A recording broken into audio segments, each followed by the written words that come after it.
शेखर ई study में आप सभी का स्वागत है। प्रिय विद्यार्थियों, हमारे इस ऑनलाइन इंस्टीट्यूट के माध्यम से आप सभी को गणित और हिंदी विषय का आधारभूत तरीके से अध्यापन कराया जाता है, जिसमें कहीं अगर थोड़ी बहुत त्रुटि हो जाती है तो उसके लिए हम क्षमा प्रार्थी हैं और इस संबंध में आपके सुझाव आमंत्रित हैं। धन्यवाद। हेलो दोस्तों, मैं शेखर स्वागत करता हूं आपका अपने YouTube channel Shekhar study point में। दोस्तों, आपकी समान हिंदी चल रही थी जिसमें हम भाषा के विषय में जान लिए। भाषा के बाद हमने हिंदी को पढ़ा, हिंदी का विकास हमने देखा। हिंदी के विकास में संस्कृत, पाली, प्राकृत, अपभ्रंश और अवहट्ठ तक हमने देखा। उसके बाद आपका हिंदी चल रहा है, ठीक है, मतलब हिंदी तक हम पहुंच चुके थे। उसमें हमने हिंदी में हमने ये देखा इसके पीछे वाले पार्ट में कि हिंदी किस परिवार की भाषा है। मैंने बताया हिंदी भारोपी परिवार की भाषा है। भारोपी परिवार पूरे वर्ल्ड लेवल में है, मतलब कि भारत से भी बाहर के क्षेत्रों में, ठीक है। वो उसी भारोपी परिवार की एक शाखा आई ईरानी भाषा परिवार शाखा। उसी ईरानी भाषा परिवार की भाषा कन्वर्ट होकर क्या हो गई, हिंदी बन गई, आर्य भाषा हिंदी बन गई, ठीक है। तो आपसे अगर पूछा जाए तो हिंदी किस परिवार की भाषा है, तो आप यही बताएंगे हिंदी भारोपी परिवार की भाषा है। अगर भारोपी परिवार विकल्प में नहीं होगा तो ईरानी भाषा परिवार है, ठीक है। क्योंकि ईरानियों की भाषा क्या थी, फारसी थी, ठीक है। ईरानियों की भाषा फारसी थी, तो हिंदी जो शब्द है वो फारसी भाषा का शब्द माना जाता है। हिंदी जो शब्द है वो फारसी भाषा का शब्द माना जाता है। ये मैंने आपको लिखवाया भी है। इसके पहले के पार्ट में जो जितने पार्ट आए हैं, अगर आप देखेंगे तो वहाँ एक एक क्रम करके आपको मिलेगा, ठीक है। तो ओवरऑल हमने ये भी आपको बताया था कि भारत में दो भाषा परिवार मुख्य रूप से हैं। एक भारोपी भाषा परिवार जिसमें सर्वाधिक बोलने वालों की संख्या है। फिर दूसरा मैंने आंकड़ों के साथ लिखवाया था द्रविड़ भारतीय भाषा परिवार, ठीक है। द्रविड़ भारतीय भाषा परिवार में सामान्यतः दक्षिण भारत की भाषाएं आती है, तेलुगु, कन्नड़, मलयालम, ये सारी भाषाएं। और भारोपी भाषा परिवार में आपकी अंग्रेजी, हिंदी, संस्कृत आ जाती है, स्पेनिश, ईरानी आदि भाषाएं आ जाती हैं, ठीक है। तो आपको भारत में केवल दो भाषा परिवार के विषय में जानना था, भारोपी भाषा परिवार जो सर्वाधिक बोला जाता है और द्रविड़ भाषा परिवार, ठीक। उसके बाद मैंने एक चीज और आपको बताया था कि हिंदी सर्वाधिक बोली जाती है। लगभग 57 से 58% लोग हिंदी को बोल पाते हैं, लिख पाते हैं, समझ पाते हैं, ठीक है। और मैंने ये भी आपको बताया था कि भारत की दूसरी सर्वाधिक लोकप्रिय भाषा बंगाली है, ठीक है। देखिए यहाँ पे एक अंतर, दूसरा भाषा परिवार द्रविड़ भाषा परिवार है और दूसरी लोकप्रिय भाषा बंगाली है, ठीक है। हालांकि अंग्रेजी भी आती है, लेकिन अंग्रेजी को भारतीय भाषा नहीं माना जाता। भारोपी परिवार की भाषा है, लेकिन वो भारत की भाषा नहीं है। बंगाली भारत की भाषा है, ठीक है। तो ये आपने भाषा परिवार के विषय में देखा था इसके पहले के पार्ट में। अब चूंकि लगभग यहाँ से आपके प्रश्न बन सकते थे, वो सारे तथ्य आपको बता दिए गए थे। अब जो आपको ये बताएंगे हम भारत और विश्व की भाषाओं के विषय में, ये एक फैक्ट होंगे, ये मतलब आंकड़े होंगे।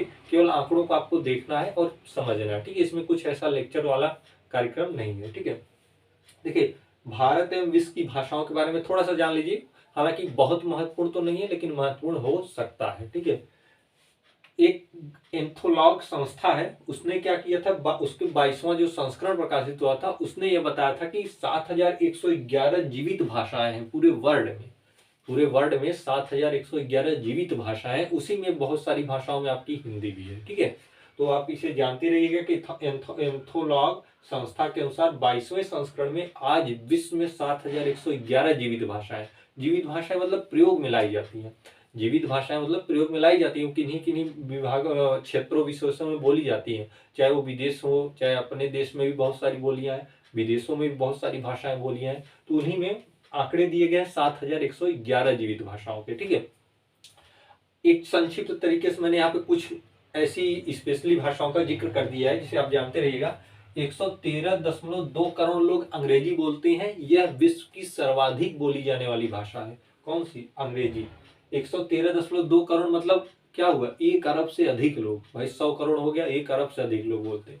दूसरे नंबर पर 111.7 करोड़, ये चीन की मंदारिन है। चीन की मंदारिन भाषा दूसरी विश्व में दूसरे नंबर पर सर्वाधिक बोली जाने वाली भाषा है, चीन की मंदारिन भाषा। बोलने वालों की संख्या 111.7 करोड़, मतलब ये भी 1 अरब से अधिक लोग बोलते हैं, ठीक है। उसके बाद तीसरे नंबर पे आपकी हिंदी आती है। मतलब यहां से आप ये देख सकते हैं कि पूरे विश्व में हिंदी तीसरे नंबर की सर्वाधिक बोली जाने वाली भाषा है, ठीक है। मैंने लिख दिया हिंदी विश्व में तीसरी सबसे अधिक बोली जाने वाली भाषा है। सोच लीजिए, अभी भी हम हिंदी को अपनी राष्ट्रभाषा नहीं बना पाए हैं। 61.5 करोड़ लोग हिंदी बोलते हैं पूरे वर्ल्ड में, ठीक है। और 53.4 करोड़ लोग स्पेनिश प्रयोग करते हैं, 28 करोड़ लगभग फ्रेंच प्रयोग करते हैं और 27.4 करोड़ अरबी प्रयोग करते हैं और 26.5 करोड़ लोग बंगाली भाषा का प्रयोग करते हैं, ठीक है। देखिएगा यहाँ पे ध्यान दीजिएगा, दो ऐसी भाषा है जो 1 अरब से अधिक लोग बोलते हैं, जिनका क्रम पूरे विश्व में प्रथम और पूरे विश्व में द्वितीय नंबर से है, ठीक है। और दो इसमें भारतीय भाषा हिंदी और बंगाली है।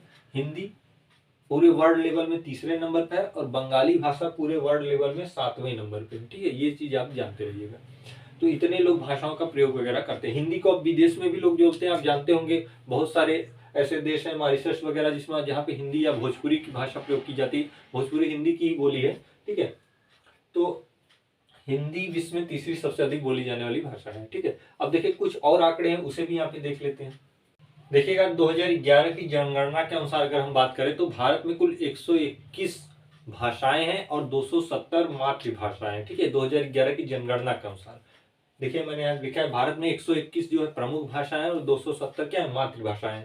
अब इनको दो भागों में डिवाइड किया गया है। जो 121 भाषाएं हैं और 270 मातृभाषाएं इन्हें दो भागों में डिवाइड किया गया है। अगर भाग 1 की बात करें तो संविधान की अनुसूची 8 में जो 22 भाषाएं हैं, अगर आप कॉन्स्टिट्यूशन संविधान पढ़े होंगे तो अनुसूची 8 में 22 भाषाओं का जिक्र किया गया है, ठीक है।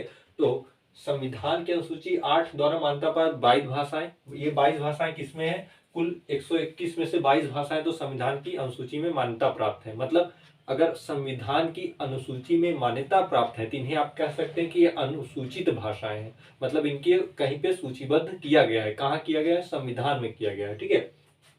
और इसके अलावा कुल 123 मातृभाषा है। कुल 123 क्या है, मातृभाषा। मतलब 22 भाषाएं सूची 8 में, उसके बाद 123 क्या है, मातृभाषा है। अब भाग बी की बात करें तो गैर अनुसूचित मातृभाषाओं की संख्या 147 है। मतलब ये कहीं पे अनुसूचित नहीं है, ये भाषाएं कहीं पे क्या है, अनुसूचित नहीं है। मतलब ये अनुसूचित है क्योंकि संविधान में जिक्र है, ये गैर अनुसूचित है मतलब संविधान में इनका कोई जिक्र नहीं है। ये 147 इनकी संख्या है, ठीक है। तो 147 ये और 123 ये दोनों मिला देंगे तो 270 हो जाएगा, ठीक है। लेकिन 22 ही भाषाएं हुई है 121 में। 121 में अगर 22 भाषा है तो इसका मतलब है कि 99 भाषाएं ऐसी हैं जिनका संविधान में कहीं उल्लेख नहीं है, ठीक है। लेकिन जनगणना में यह बताया गया है कि 121 प्रमुख भाषा भारत में इस समय है और 270 मातृभाषा है, ठीक।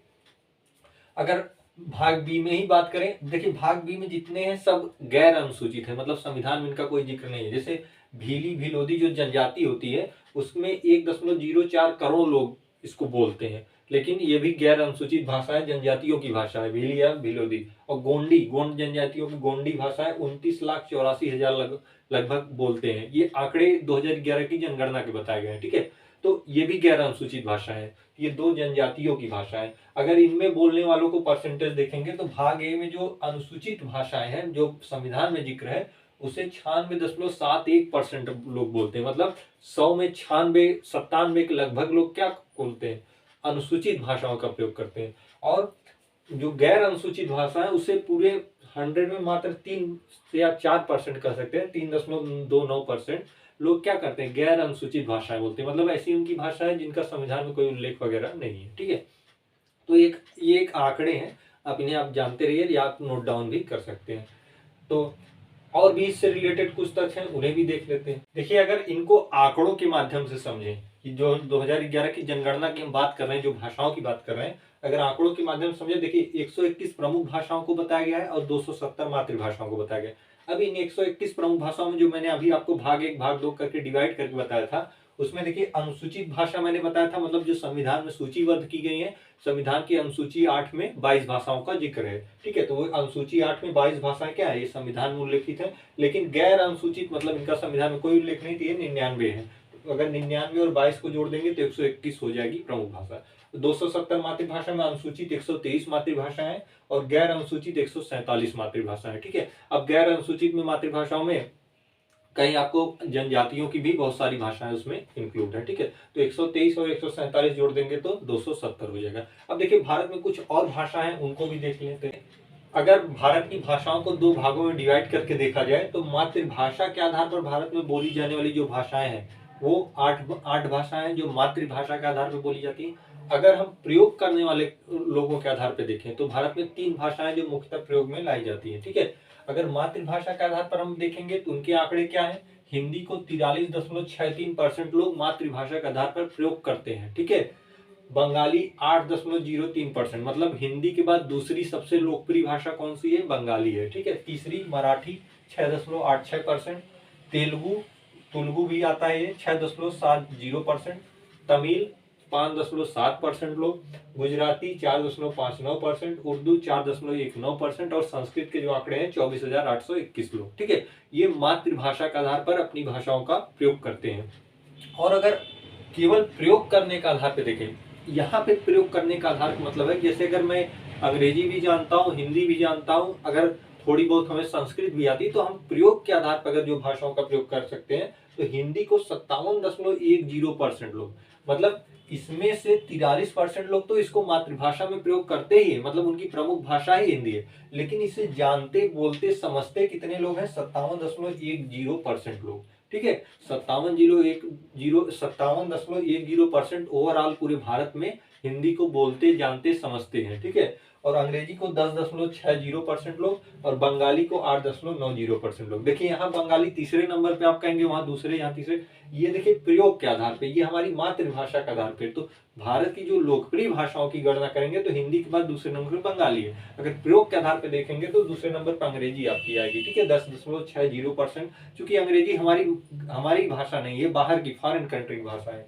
ठीक है, तो ये ओवरऑल आपके आंकड़े हो गए जनगणना के अनुसार। तो यहाँ से जो फैक्ट थे उन्हें मैंने एक नजर में लिखवा दिया। आप चाहें तो इसे लिख भी सकते हैं। आप नॉर्मली देखें, चूंकि आपके माइंड में अगर ये जानते रहेंगे तो आपको समझने में बहुत आसानी होती है। हालांकि बहुत कम चांसेस होते हैं कि यहाँ से प्रश्न आए, और प्रश्न आएगा भी तो इस तरीके से आ सकता है कि दूसरी सबसे लोकप्रिय मातृभाषा भारत की कौन सी है? बंगाली आप कह सकते हैं। ठीक है, या प्रयोग के आधार पे कुछ बोल देगा। अब ऐसे परसेंट एग्जैक्ट नहीं पूछेगा आपको, ये ऐसे परसेंट याद कर ले 4.59%, ये तो आपको एक समझाने के लिए बता दिया जाता है। ठीक है, मतलब आपको इस तरीके से पढ़ना है। तो ये कुछ आंकड़े थे जिसे मैंने आपके सामने प्रस्तुत कर दिया। हालांकि आंकड़े हैं, इसमें कोई हम व्याख्या नहीं कर सकते, जो आंकड़े हैं वही हम बता सकते हैं। ठीक है, अब जो आपका बचता है, भारत में जो विभिन्न क्षेत्रों की बोलियां हैं उनमें जो महत्वपूर्ण है उनको परिचय करा दें। उसके बाद ये भाषा का विकास और हिंदी का जो परिचय है वो समाप्त हो जाएगा, तब हम व्याकरण की तरफ चलेंगे। तो आज के पार्ट में फिलहाल यहीं पे रोकते हैं।